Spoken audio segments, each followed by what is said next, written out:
નમસ્કાર વિદ્યાર્થી મિત્રો, સ્વાગત છે તમારું તમારી પોતાની યુટ્યુબ ચેનલ માય ટીચિંગ ક્લાસમાં.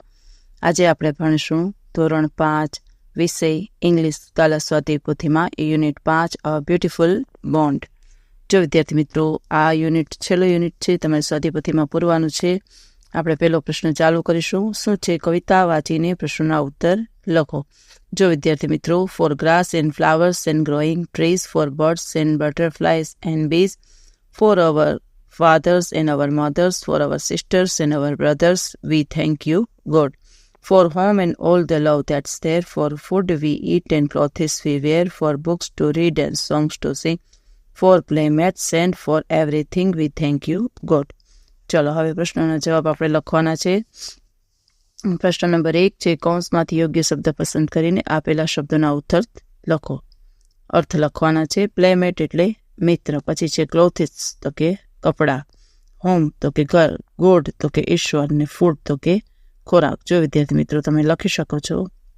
પછીનું છે બીજું, કવિતામાંથી રાઇમિંગ વર્ડ્સ શોધો. ટ્રીઝ તો કે બીસ, મધર્સ તો કે બ્રધર્સ, ધેર તો કે વેર, અને સિંગ તો કે એવરીથિંગ. તમે લખી શકો છો વિદ્યાર્થી મિત્રો. પછી છે કવિતાના આધારે શબ્દો પૂર્ણ કરવાના છે. ચાલો, પહેલું છે ફ્લાવર્સ, બીજું છે બટરફ્લાઇઝ, ત્રીજું છે ગ્રોવિંગ, ચોથું છે ક્લોથિસ, પાંચમું પ્લેમેટ્સ, ને છઠ્ઠું એવરીથિંગ. હવે પ્રશ્નોના ઉત્તર લખવાના થાય છે. એમાં પહેલું, why should we pray to God? તો લખો, we should pray to God for everything that he has given us. જો વિદ્યાર્થી મિત્રો લખી શકો છો, we should pray to God for everything that he has given to us. હવે બીજું, when do you pray to God? તો લખો, I pray to God in the morning and at bed time. પ્રશ્ન નંબર 2, પાઠના આધારે પ્રશ્નના ઉત્તર. પેલો, કૌંસમાંથી યોગ્ય શબ્દ પસંદ કરી અને શબ્દોના અર્થ લખવાના છે. વંડર તો કે આશ્ચર્ય, કરલી તો કે વાકડિયા, હિલ તો કે ટેકરી, કેરફુલી તો કે કાળજીપૂર્વક, અને હોલી તો કે પવિત્ર. જો વિદ્યાર્થી મિત્રો જવાબ લખી શકો છો. હવે બીજો પ્રશ્ન છે, ટ્રુ ફોલ્સ જવાબ આપણે લખવાના થાય છે. ચાલો, પહેલામાં લખો ફોલ્સ, બીજામાં લખો ટ્રુ, ત્રીજામાં લખો ટ્રુ, ચોથામાં લખો ફોલ્સ. જો લખી શકો છો વિદ્યાર્થી મિત્રો, ફોલ્સ, પછી true, true, false, true, true, સાતમું પણ ટ્રુ, આઠમું ફોલ્સ, નવમું ટ્રુ, 10મું ટ્રુ, 11મું ફોલ્સ, 12મું ટ્રુ, 13મું ટ્રુ, અને 14મું ફોલ્સ. જો બધા વિદ્યાર્થી મિત્રો પહેલેથી તમને દેખાડી દઉં. જો તમને ભૂલ હોય તો તમે સુધારી શકો છો ટ્રુ ફોલ્સમાં, અને જોઈને તમે લખી શકો છો.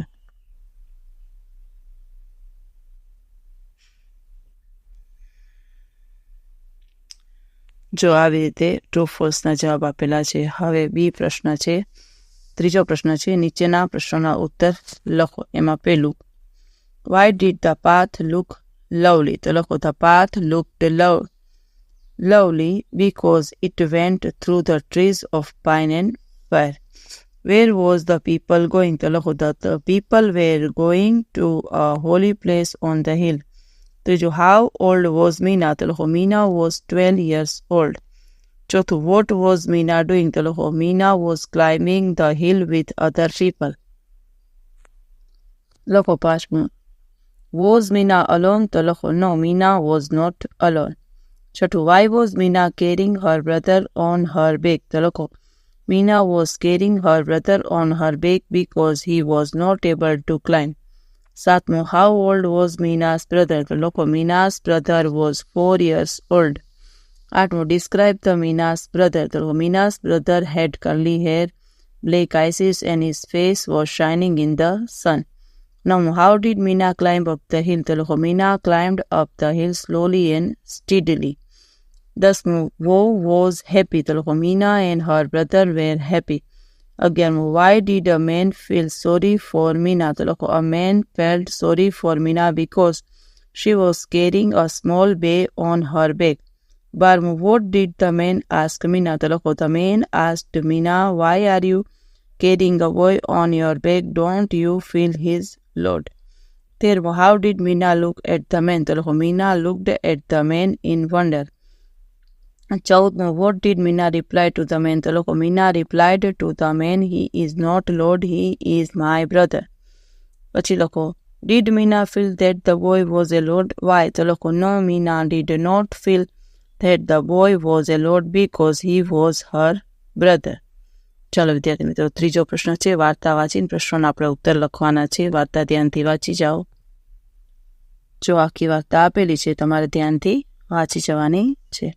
હવે છે વાર્તામાંથી વિરોધી શબ્દ આપણે લખવાના છે. ફૂલ તો કે ક્લેવર, ડે તો કે નાઇટ, સ્મોલ તો કે બિગ અને આફ્ટર તો કે બિફોર. પછી બીજું તો જેકેલ બીકમ બ્લુ બાય, તો એમાં લખો jumping into a tub of blue ice. ત્રીજું give a suitable title of the story, the foolish jackal. પછીનો પ્રશ્ન છે, નોટિસ વાંચી અને ખાલી જગ્યા આપણે પૂરવાની થાય છે. વાંચી જાઓ વિદ્યાર્થી મિત્રો. ચાલો લખો પહેલી ખાલી જગ્યામાં સમર કેમ્પ, બીજીમાં 7, ત્રીજીમાં સાસણગીર અને ચોથીમાં ચૈતન્ય શર્મા. ચાલો જે આ ફકરો આપેલો છે, ચિત્ર આપેલું છે, ચિત્ર ઉપરથી આપણે 5 થી 7 વાક્યમાં ચિત્રનું વર્ણન કરવાનું થાય છે. જો વિદ્યાર્થી મિત્રો જોઈ શકો છો, અને કાઉન્સમાં એના મુદ્દા પણ આપેલા છે, એના ઉપરથી આપણે ફકરો બનાવવાનો છે. તો લખો I am Mini, my father's name is Sunilbhai, my mother's name is Soniaben, my younger brother's name is Raj, we live with our grandparents, my grandparents name is Manojbhai, my grandmother's name is Revatiben, we are enjoying a picnic. Father and Raj are playing with a ball under the tree. Grandfather is sitting on the grass. Mother and grandmother are sitting on a mat. They are talking out food from the basket. I am picking up papers from the ground. હવે છઠ્ઠો પ્રશ્ન છે, વાક્યો નીચે આપેલા શબ્દો વડે વાક્યો જોડીને લખો. સીધો જવાબ બોલું છું વિદ્યાર્થી મિત્રો. લખો પહેલામાં do you like cakes or biscuits. બીજામાં લખો the teacher will come and give us homework. ત્રીજામાં લખો Rita is clever therefore she finishes her work quickly. ચોથું we can sit quietly or go out and play. પાંચમું Jatin will buy fruits and vegetables. છઠ્ઠું Amit is worried because he has lost his money. સાતમું grandmother is old but very active. આઠમું it is raining heavily therefore the schools are closed today. નવમું પૂજા and Nitir are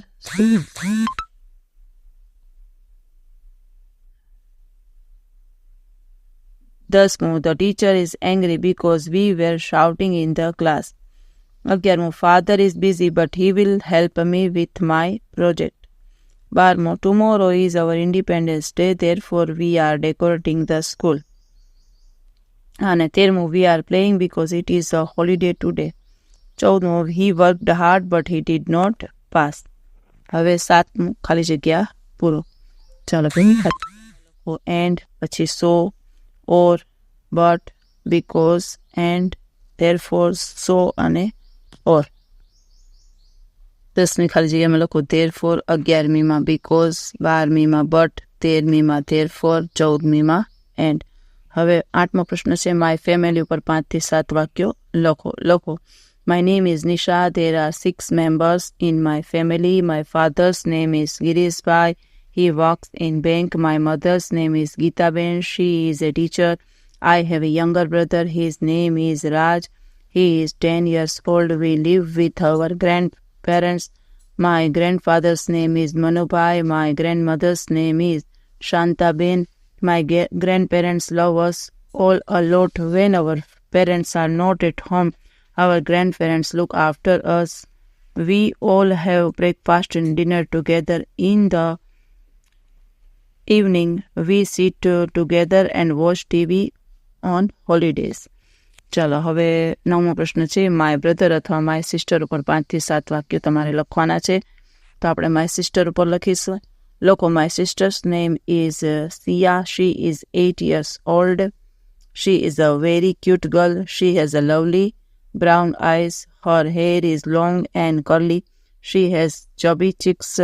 Sia is always cheerful. She is the pet of our family.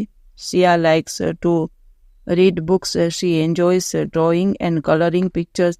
Sia likes to help mother with all her work. She also helps father to water the plants in our garden. Sia loves to spend time with me. We study together and play together. Both of us enjoying watching TV and playing in the garden. I love my sister. 10મો પ્રશ્ન છે. આશરે 5 વાક્યમાં ચિત્રનું વર્ણન કરો. જો જે ચિત્ર આપેલું છે એ ચિત્ર જોઈ અને તમારે એના ઉપરથી વાક્ય લખવાના થાય છે. ચાલો વિદ્યાર્થી મિત્રો ચાલુ કરીશું. This is a picnic of garden.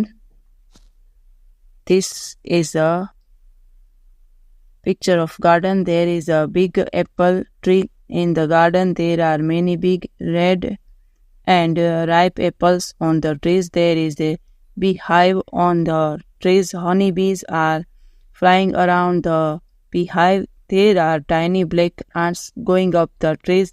A small boy is flying a kite. Another boy is walking in the garden with his dog. He is wearing a cap. Birds are flying in the sky. જો લખી શકો છો વિદ્યાર્થી મિત્રો. 11મો પ્રશ્ન છે. વાર્તા વાંચી અને પ્રશ્નના જવાબ તમારે લખવાના થાય છે. પેલું where did the elephant go? તો લખો the elephant went to a river for a bath.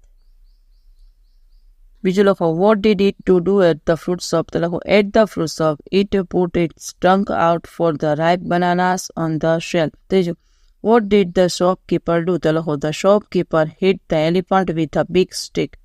ચોથું what did the elephant do after its bath? તો લખો after its bath the elephant filled its trunk with water. 5મો what did the elephant do to the shopkeeper? તો લખો the elephant raised its trunk and threw water on the shopkeeper. ચાલો હવે છેલ્લી activity છે let's learn મોર. એમાં લખીએ. પેલી ખાલી જગ્યામાં લખો. કૌંસમાંથી ખાલી જગ્યા શોધીને લખવાની છે. પહેલીમાં લખો શ્રવણ, બીજીમાં ટાઈ, ત્રીજીમાં પ્રોટેક્ટ, ચોથીમાં ગિફ્ટ્સ ને પાંચમીમાં હેપીનેસ એન્ડ લવ. પછી શબ્દ આપેલા છે ઉદાહરણ એ રીતે 3 નવા શબ્દ બનાવીને આપણે લખવાના થાય છે. મધર તો એના ઉપરથી લખો હર, મોર અને ધેમ. બ્રધર તો એમાં લખો બોથ, બોર અને હર. ત્રીજું સેન્ડ, સાઉન્ડ અને હેન્ડ. ચોથું સન, શાઇન અને નાઇન.